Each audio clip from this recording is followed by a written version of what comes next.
Tuhan bersamamu.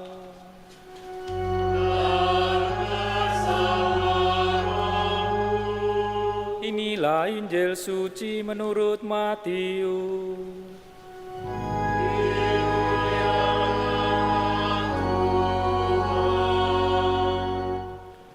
Sekali peristiwa Yesus bersabda kepada ke-12 muridnya, "Janganlah kamu takut terhadap mereka yang memusuhi kamu, karena tidak ada sesuatu pun yang tertutup yang tidak akan dibuka, dan tidak ada sesuatu pun yang tersembunyi yang tidak akan diketahui.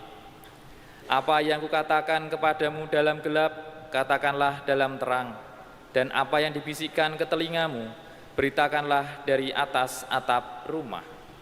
Dan janganlah kamu takut kepada mereka yang hanya dapat membunuh tubuh, tetapi yang tidak berkuasa membunuh jiwa.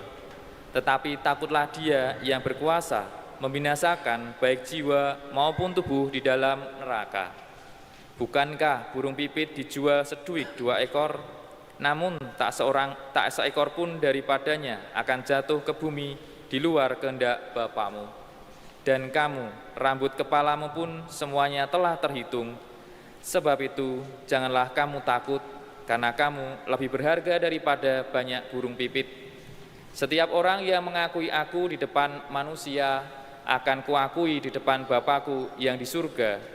Tetapi barang siapa menyangkal aku di depan manusia, dia akan kusangkal juga di depan Bapa-Ku yang di surga." Demikianlah sabda Tuhan. Terpujilah Kristus. Bapak, Ibu, saudara-saudari yang terkasih, saya mau bertanya terlebih dahulu. Apakah Anda yang hadir di tempat ini punya rasa takut sama hantu? Ada yang takut? Bisa angkat tangan? Nggak ada yang takut semua?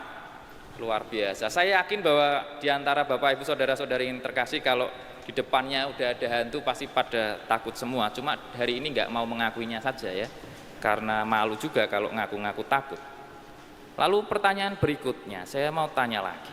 Lebih takut mana? Takut sama hantu atau takut nggak punya uang?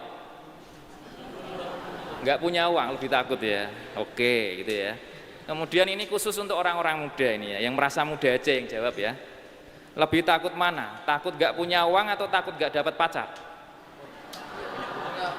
Takut nggak punya uang? Oke, karena uang itu segalanya gitu ya.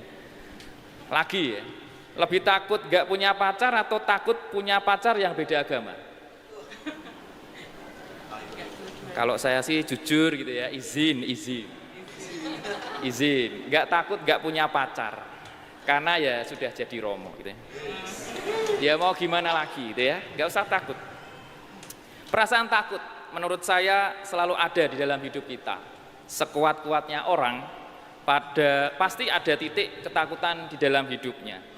Sesangar-sangarnya Presiden kita Prabowo, di dalam hidupnya pasti ada rasa takut di dalam sesuatu di dalam hidupnya.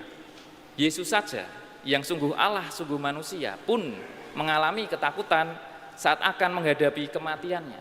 Dan ketakutan itu pun digambarkan dalam bentuk apa? Keringat berupa tetesan darah saat berdoa di Taman Getsemani. Saya juga punya rasa takut di dalam hidup saya. Ada suatu peristiwa yang masih teringat kuat dalam hidup saya tentang ketakutan. Waktu itu saya masih TK, anak-anak gitu ya, umur sekitar 4 tahun. Dan ini adalah momen di mana saya harus bisa mandiri, sendiri, bersosialisasi di lingkungan baru dan teman-teman baru tanpa bersama orang tua. Ya bisa dibayangkan ya, anak umur 4 tahun biasanya selalu bersama orang tua atau keluarga, tiba-tiba langsung berpisah dengan orang tua. Takutnya bukan main. Waktu itu hari awal masuk sekolah. Sekolah saya itu TK, lokasinya berada di sebelah SD tempat bapak saya mengajar. Karena masih di awal masuk sekolah, bapak saya itu mengantar dan menemani saya ke sekolah. Waktu upacara pagi, saya diminta baris di lapangan bersama teman-teman. Itu sudah mulai takut karena sudah berpisah. Bapak saya harus di pagar luar supaya saya bisa mandiri bersama teman-teman saya. Kemudian upacara selesai, lalu masuklah ke kelas. Itu takutnya makin menjadi-jadi karena makin tidak melihat bapak saya. Tapi untunglah gurunya itu memberi kesempatan orang tua yang mau tetap menemani anaknya itu bisa masuk ke dalam sekolah tetapi berada di luar kelas. Karena saya saking takutnya di kelas gitu ya, saya selalu melihat bapak saya di pinggir tembok itu. Saya lihat, oh masih ada gitu ya, aman, ayem gitu. Lagi lihat, oh masih ada, ayem. Jadi saya khawatir setiap tidak melihat bapak saya itu selalu akan takut. Suatu ketika, oh loh, bapak saya di mana? Lalu saya nangis kenceng banget. Padahal bapak saya cuma duduk di selasar karena saya nggak melihat bapak saya ada di tembok luar kelas yang ada di sekolah saya. Ya begitulah ketakutan saya di waktu TK. Ardi kecil TK yang masih penakut untuk berpisah dengan orang tua.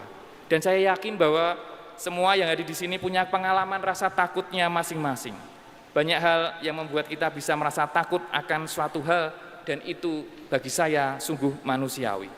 Di dalam Injil, Yesus memberikan suatu pesan yang sangat meneguhkan para rasul saat akan memulai mewartakan ajaran Yesus di masyarakat sekitar.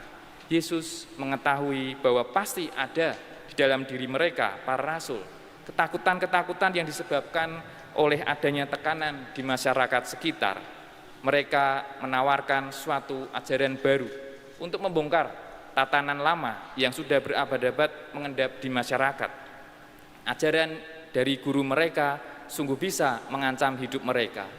Pasti akan ada intimidasi, ada penolakan, ada perlawanan, fitnah, bahkan juga mungkin ada provokasi untuk melawan ajaran Yesus yang diwartakan oleh para rasul. Mereka akan senasib dengan gurunya yang pasti juga mendapatkan perlawanan dari orang-orang Yahudi. Dan keadaan ini sudah diketahui oleh Yesus dan inilah saatnya bagi Yesus untuk meneguhkan mereka. Yesus mengatakan kepada para rasul, janganlah kamu takut kepada mereka yang memusuhimu. Janganlah kamu takut kepada mereka yang hanya dapat membunuh tubuh. Dalam situasi yang tidak menguntungkan itu, Allah akan senantiasa ada bersama-sama dengan mereka. Mereka tidak akan ditinggalkan sendirian. Dalam arti apa? Apakah dalam bentuk kekuatan yang menyertai mereka dan menyelamatkan mereka seketika saat sungguh mulai terancam? Saya kira tidak sesederhana itu jawabannya. Maka janganlah diharapkan akan ada kekuatan ilahi atau roh dari langit yang menjadi bodyguard pengawal pribadi yang siap menolong mereka saat terancam. Dan angan-angan seperti ini tidak cocok dan malah akan merendahkan kuasa langit serta kemungkinan-kemungkinan manusia. Tidak diajarkan oleh Yesus agar para rasul melihat sendiri menjadi orang yang bisa membuat para lawan mereka akan kualat dan kena hukuman dari atas. Itu cara-cara kaum preman rohani dan bukan yang diharapkan dari rasul-rasul Yesus. Para rasul diminta berani memakai sumber kemanusiaan mereka dalam menjalankan tugas luhur mereka. Mereka diharapkan dapat menilai keadaan dengan lebih bijaksana dan tetap tulus menjadi integritas diri mereka sendiri. Bapak Ibu saudara-saudari yang terkasih, pengalaman ketakutan yang ada pada para rasul saat akan bersaksi tentang Yesus mengingatkan kita bahwa rasa takut akan selalu ada di dalam hidup kita masing-masing. Apapun itu bentuknya, berapapun kadarnya. Yang menjadi bahaya adalah ketika rasa takut itu justru membuat kita menjadi pribadi yang kerdil dan tidak berkembang. Pernah enggak Anda menemukan orang-orang yang sedikit-sedikit takut? Mau melakukan ini takut, mau melakukan itu juga takut. Dan akhirnya ya tidak melakukan apa-apa. Dan kita pun juga bisa mengalami hal tersebut. Rasa takut seringkali juga membuat kita tidak mampu melangkah maju ke depan. Rasa takut seolah-olah menjadi tembok tinggi yang menghalangi kita untuk berkembang. Bahkan bisa jadi karena rasa takut yang terlalu besar, kita akhirnya menyerah atau mundur dari perjuangan hidup kita. Bukankah kita pernah hampir menyerah karena takut gagal, takut akan masa depan yang tidak pasti, takut menghadapi tekanan dan masalah pekerjaan, takut tidak bisa menghidupi keluarga, takut jauh dari Tuhan, takut tidak diterima di PTN impian, bahkan takut tambah dewasa. Sebagaimana Yesus tahu resiko yang akan ditanggung oleh para rasul dan akhirnya memberi pesan kepada para rasul, demikian pula Yesus pun juga tahu keadaan kita masing-masing, khususnya saat menghadapi rasa takut yang begitu hebat. Ia pun juga tidak akan membiarkan kita selalu ada di dalam rasa takut yang luar biasa.